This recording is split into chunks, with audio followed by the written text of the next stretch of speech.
આવનાર 5 દિવસ કેવું રહેશે વાતાવરણ? મોદી સરકારની મોટી જાહેરાત. ખેડૂતોને 70% લોન થશે માફ. નાના ખેડૂતોને 15,000 રૂપિયા સહાય. રેશન કાર્ડ ધારકો માટે ખુશ ખબર. મોબાઈલ યુઝર્સને લઈને મોટો નિર્ણય. આજના સૌથી મોટા ખેડૂત સમાચાર. ખેડૂતોને વગર વ્યાજે 3 લાખ રૂપિયાની લોન. લીંબુના ભાવમાં થયો વધારો. અકસ્માત બાદ 5 લાખ રૂપિયાની સહાય. વાહન ખરીદવા મળશે સબસિડી. આવનાર 5 દિવસ કેવું રહેશે વાતાવરણ? ગુજરાતમાં આગામી 5 દિવસને લઈને હવામાન વિભાગે આગાહી કરી છે. તે મુજબ આ રાજ્યમાં વાતાવરણ શુષ્ક રહેશે. તે સાથે તાપમાન યથાવત રહેશે. હાલ તાપમાન વધવાની શક્યતાઓ નહિવત છે. ઉપરાંત કેટલાક વિસ્તારોમાં 1 થી 2 ડિગ્રી જેટલું તાપમાન વધી શકે છે. તો દરિયાકાંઠાના વિસ્તારોમાં પશ્ચિમી દિશા તરફથી પવનો ફૂંકાશે. જમીની વિસ્તાર પર પશ્ચિમી અને ઉત્તર પશ્ચિમી દિશા તરફથી પવનોની ગતિ રહેશે.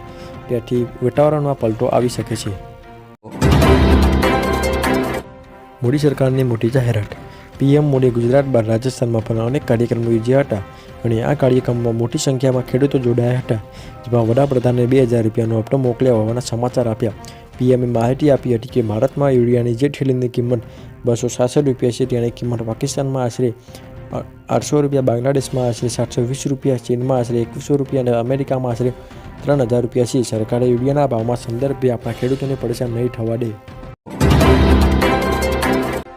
ખેડૂતોને 70% લોન થશે માફ. ખેડૂતોના હિતમાં પહેલીવાર ખેતી બેન્કે કર્યો ખેડૂતલક્ષી મોટો નિર્ણય. લોન ન ભરી શકનાર ખેડૂતોને જમીનની હરાજી હવેથી કરવામાં આવશે નહીં. 20 થી 25 વર્ષથી જે ખેડૂતોએ લોન ન ભરી હોય અને આર્થિક મુશ્કેલીમાં આવેલા ખેડૂતોને 70% સુધીની લોન સંપૂર્ણપણે માફ કરવાનો આદેશ આપ્યો છે. જ્યારે લોન ન ભરી શકવાના કારણે ખેડૂતોની મૂળ રકમના 5 ગણા રૂપિયા ચક્રવૃદ્ધિ વ્યાજમાં લઈ ચૂક્યા છે. આવા ખેડૂતોના પૈસા 70% માફ કરવામાં આવશે. નાના ખેડૂતોને 15,000 રૂપિયાની સહાય. કેન્દ્ર સરકાર ખેડૂત કારીગરો અને શ્રમિકોને પ્રોત્સાહન આપવા માટે તૈયાર છે. પીએમ વિશ્વકર્મા યોજનાની શરૂઆત 17 સપ્ટેમ્બર 2023ની શરૂ કરવામાં આવી છે. આ યોજના હેઠળ લાભાર્થીઓને ઓછા વ્યાજ દરે કોલેટર ફ્રી બિઝનેસ ડેવલપમેન્ટ લોન ઉપરાંત વાઉચર અથવા રૂપિયા દ્વારા ટૂલકીટ પ્રોત્સાહન તરીકે દરેકને 15,000 રૂપિયા પણ મળશે. આ યોજના બિઝનેસ શરૂ કરવા માટે અને તેને વધારવા માટે પ્રથમ તબક્કામાં 1 લાખની લોન આપે છે. બીજા તબક્કામાં દરમિયાન આ યોજના કામદારોને 2 લાખ રૂપિયા સુધીની રાહત દરે લોન પૂરી પાડે છે. આના પર વ્યાજ દર મહત્તમ 5% રહેશે. રેશન કાર્ડ ધારકો માટે ખુશખબર.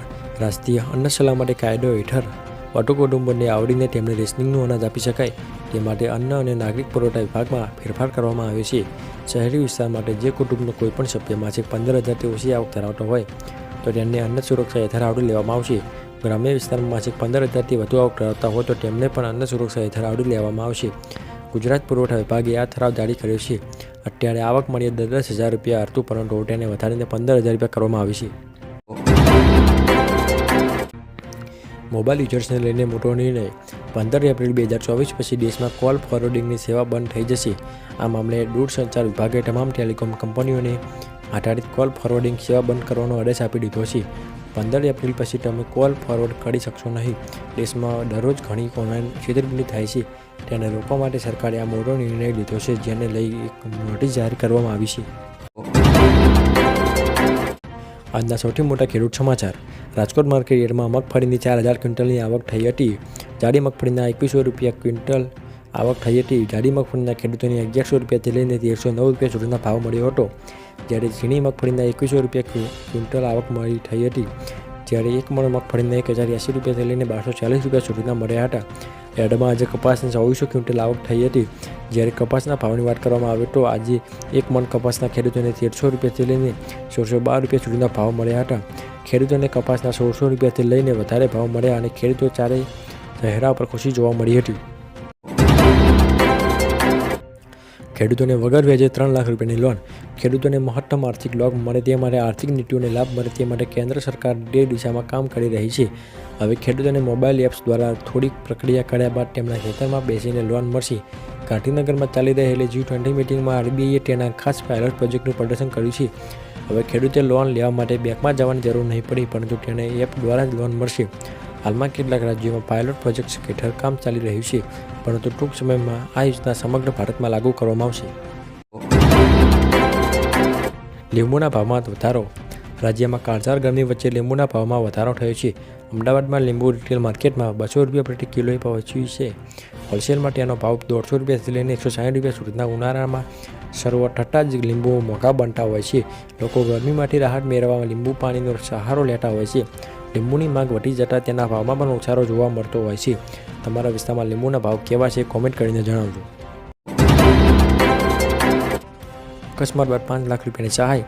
માર્ગ અકસ્માતમાં ઘાયલ થયેલા લોકોને સમયસર સારવાર આપવા માટે કેન્દ્ર સરકાર નવી યોજના લાવશે. કેન્દ્ર સરકાર માર્ગ અકસ્માતની અંદર ભોગ બનેલ જે વ્યક્તિ છે તેમને 5 લાખ રૂપિયાની સહાય આપવામાં આવશે. આ અંગે ચંડીગઢમાં એક પાયલોટ પ્રોજેક્ટનું શરૂ કરવામાં આવ્યું છે. કેન્દ્રએ કહ્યું કે જો પ્રોજેક્ટના પરિણામોના આધારે રાજ્યમાં દેશોમાં લાગુ કરવામાં આવશે. અકસ્માતના દિવસથી 7 દિવસ સુધી મફત સારવાર આપવામાં આવશે.